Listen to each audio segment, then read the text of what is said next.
Yo, what's good, everybody? It's your boy Flame back here with another video. So look, tomorrow is April 1st, meaning I had been with Swift for about 6 months now. In recognition of that, today I'm going to be dropping a company review on Swift Transportation. That's right, company review on Swift Transportation. Your boy Flame is doing an audit. I got behind the wheel. Today, we're going to get into every single one of my experiences, at least the most important aspects. So here on the screen above, you can see everything that we're going to be going over today. Most importantly, you guys probably want to know about the pay. I'll make sure to go into detail about the pay. And without further ado, let's get straight into it. This is I'm excited to share this stuff, so let's do it. All right, first up, training. So I already touched on this a little bit in my last video, right? But Swift, their main appeal to new drivers is that the fact that they do accept new drivers. So they do it by a mentorship program. So you are in the truck with somebody else for about 4 weeks and they're teaching you directly, they're teaching you hands-on. And so the problem with that is the mentorship, or the mentor that you get rather, it's completely random. So you don't get any choice. You do get to choose whether if you want somebody that smokes or not, if you're a smoker or not. But that's even like a little bit inconsistent because I don't smoke and I ask for somebody that doesn't smoke. My mentor smoked, right? So that's not even always going to be consistent. But I just want to say shout out to Manny, my mentor, because he was a blessing, really, because the mentor that you get, guys, I'm sorry, the things that you learn and pick up, that's going to funnel directly into your first couple months when you're going solo. So I had a really good mentor. You know, he taught me everything. He just poured into me, and you know, he got on me. There was times where like he wasn't satisfied with the backing, and you know, he would get on me and I have to do it over and over and over, and it was irritating at the time because I was just trying to get through it. But now looking back on it, I'm glad that he did. So I know there's mentors out here that they're just doing it for the check. So you have to be invested in your own career, and you need to make sure that you're getting what you need out of it. And if they still don't, you know, ask for another mentor. That is something that they will do if you're not comfortable with your mentor, if you feel like you haven't got enough training experience, or just like proper training, you're allowed to ask for another mentor. But you have to make sure to do it, because I know a lot of these mentors are not it, you know what I'm saying? So, and it's not just, you know, the backing and the driving, it's also like proper shipper etiquette, truck stop etiquette, you know. So there's a lot of things that they taught me. Right, next thing is going to be the equipment and truck. So this is an interesting one because I don't really understand it. So my orientation class, there was like 7 people that came into the class with me.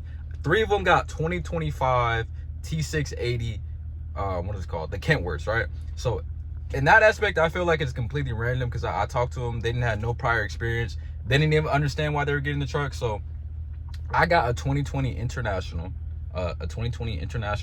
LT, and the drive shaft broke like 2 weeks in. I was at a shipper and it was muddy. I don't know why it broke, but it did.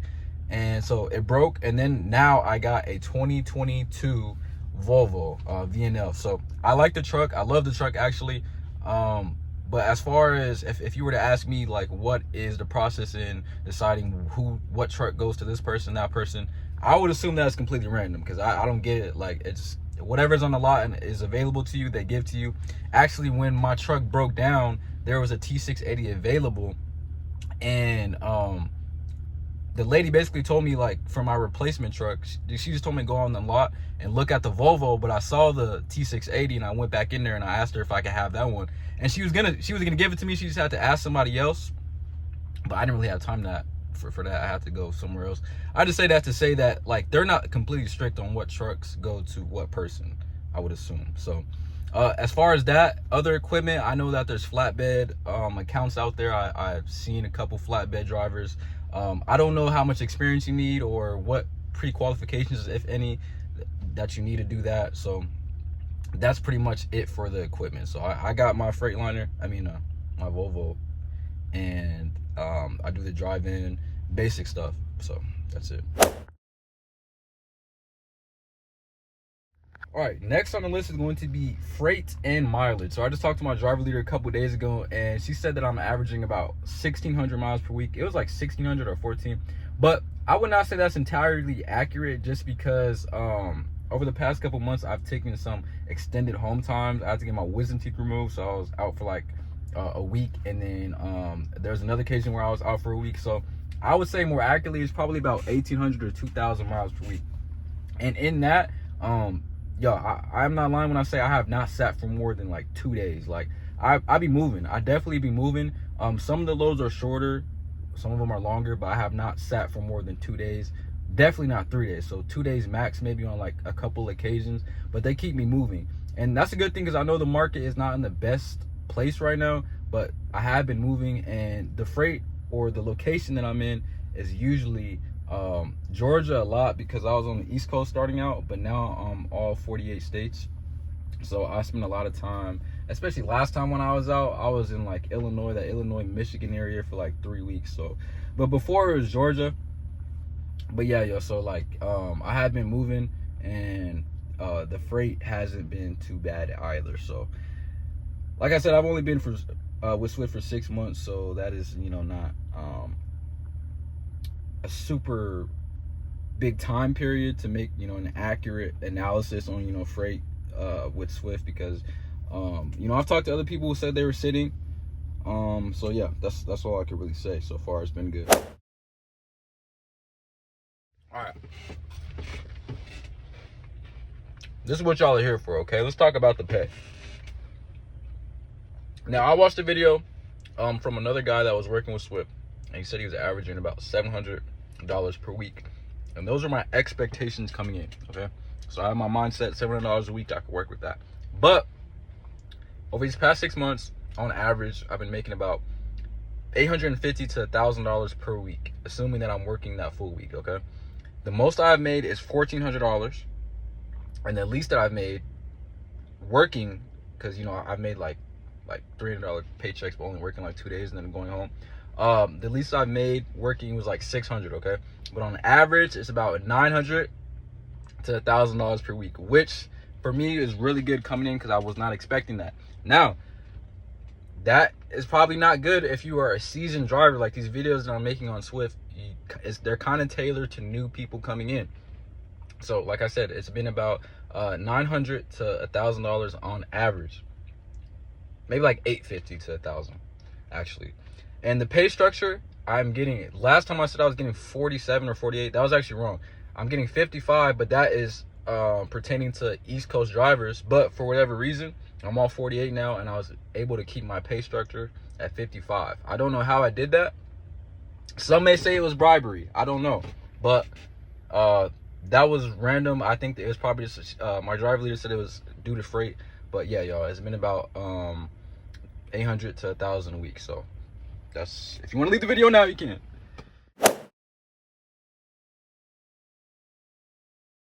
Okay, the next thing is going to be communication and dispatch. If I had to place one pro on Swift, the biggest pro, it would be the communication. Now, they communicate via the Point app, which is their app for dispatching, planner messages, driver leader messages. It all goes to the Point app. Now, this has been the biggest pro. They communicate very, very effectively and very well. You can ask any question to a planner. You can ask any question to your driver leader, or any driver leader. It does not have to be specific to you via the Point app. Guys, this is big if you're a new driver, okay? Because when I was coming in, I was basically like, I took my last couple weeks on my mentorship, I was gone. Like it was Christmas, so I was coming in and I was still kind of like, I was rusty. So when I was in desperate need of help. That's what I'm trying to say. And Swift has never ever left me hanging. Like even with the fleet services, which is very important, because you're gonna break down eventually. You're gonna give them a call, and all the numbers are going to be listed in your truck, and they're gonna get that claim put in like that, and they're gonna get somebody out there to help you. I got stuck in the snow, my drive shaft broke, and they get back to you really, really fast. Now, as far as whoever gets dispatched, like, you know, whoever they call, the roadside service, that is entirely different story, because that's being outsourced. So, you know, that might take a couple hours to get there, but they're pretty good communicators. So that would probably be the biggest benefit. And there's something else I want to touch on. Oh yeah, loads. So like they do work with you on the loads. It's not really forced to dispatch too much, but just keep in mind, like, you might decline a load and they won't say anything about it, and they'll send you another load or whatever. But when you get your monthly review, they're gonna bring it up. They have all the statistics. Like, you know, if you're going home every week, they might not say something at first, but, you know, they're gonna bring it up in the monthly review. And if it's like a problem consecutively, then you might start to get in trouble. So just keep that in mind. You know, it's not like they're super lenient with everything, but the communication is good. So yeah, that's all I gotta say for that. All right, home time. Home time is home time. You know what's good? I think like I'm really supposed to be getting home like every other week. I think that's what was advertised, but usually I stay out about 3 weeks and I go home for about 3 days. So that's how I've been doing it. It's been working out for me. So like, you know, when I get my monthly review, it's weird because they say that you can go home every other week, but when I talk to my driver leader, she's like, oh, I see that you haven't been going home every other week, which is good. You shouldn't be. So it's like, why shouldn't I be if that was what I was told? That was kind of weird, but yeah, I stay out like 3 weeks anyway. It's not like I have a family or anything. I mean, I have family, just not that I gotta take care of. So it's not like I have to be home all that often. Yeah, but the home time is good. You know, if I put it in a week in advance, they give me a load back usually, and that's to Florida, so it's kind of difficult to do that. So it has been good. I've really had no issues so far. So home time has been great. All right, the final verdict. Would I recommend Swift to a new driver? I would recommend. Like I said, that mentor thing is it's going to be a big part of it. Now, I've heard things about Prime. I've heard good things about Prime, especially coming in. I can't touch on that, and I couldn't say that Swift is better or worse than Prime, but I know that they also have a similar mentorship program, but it might be longer, which could be a good thing.